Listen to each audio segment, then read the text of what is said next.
Canada has one of the most respected reputations in the world: peaceful, welcoming, kind. But buried beneath that image is one of the darkest chapters in North American history. A government program that forcibly took children from their families, banned them from speaking their own language, and left thousands of them in unmarked graves. And the last of these institutions didn't close until 1996. That's not ancient history. That's within many of your lifetimes.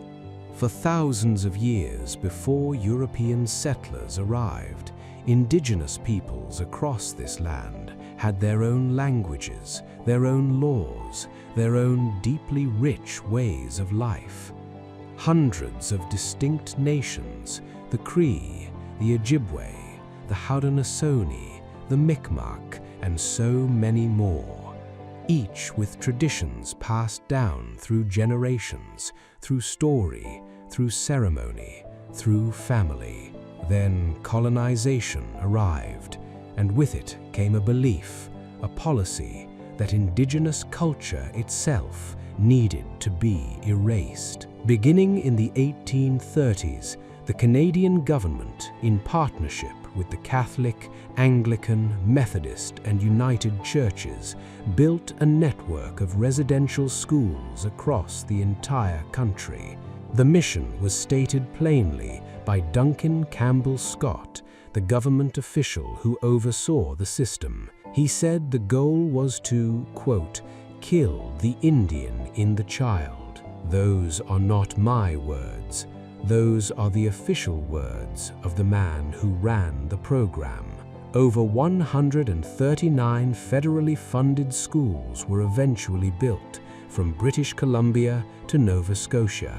By the time the system finally ended, over 150,000 Indigenous children had passed through their doors.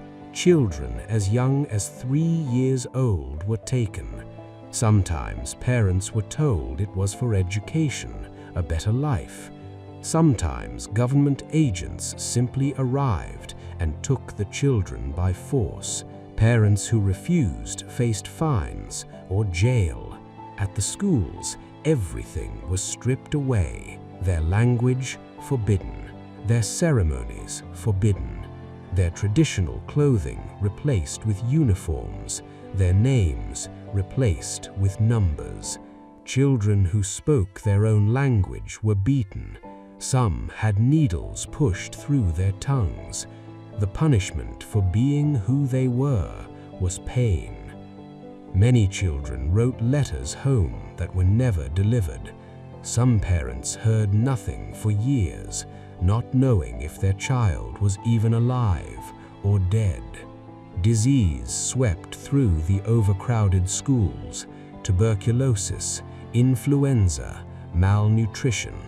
Children died and were buried in unmarked graves on the school grounds, their families never notified. There was widespread physical abuse. There was widespread sexual abuse. Survivors have spoken about this for decades. They gave testimonies, they named names, they told their stories again and again and again. And for decades, they were largely ignored. Then came May 2021. The Kamloops First Nation in Kamloops, British Columbia, used ground-penetrating radar to scan the grounds of the former Kamloops Indian Residential School. They found the remains of 215 children. The youngest was estimated to be just 3 years old. In the weeks that followed, more discoveries. Kamloops First Nation in Saskatchewan, 751 unmarked graves, then more and more. Across Canada, the confirmed total now exceeds 1,300 children, and the searches are not finished. For many Indigenous communities, this was not a revelation. It was a confirmation of what they had always known, always said, and had spent generations not being believed. Flags across Canada were lowered to half-mast. For generations, this had not been taught in Canadian schools. It was not in history textbooks. In 2008, Prime Minister Stephen Harper issued a formal apology on behalf of the Government of Canada. In 2022, Pope Francis traveled to Canada and apologized on behalf of the Catholic Church.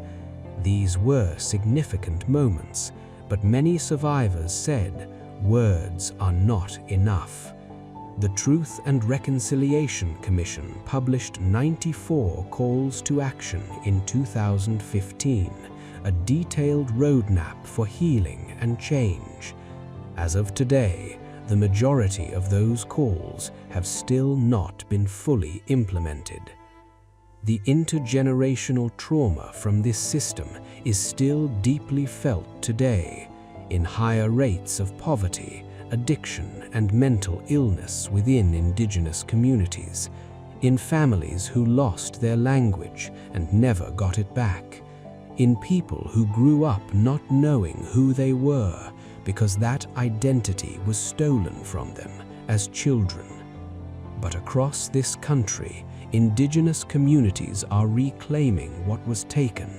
Languages are being revived, ceremonies are being restored. Children are learning what their grandparents were punished for knowing. There is a reason this story took so long to be told widely, because for a very long time it was simply more comfortable not to tell it. But history that is buried doesn't disappear. It waits. It surfaces in the bodies of children, in the silence of families, in the earth beneath old school grounds. Reconciliation doesn't begin in government buildings. It begins when ordinary people learn the truth and decide that silence is no longer acceptable. If this story moved you, share it, talk about it, because the very least we can do is make sure these children are never forgotten. Every child matters.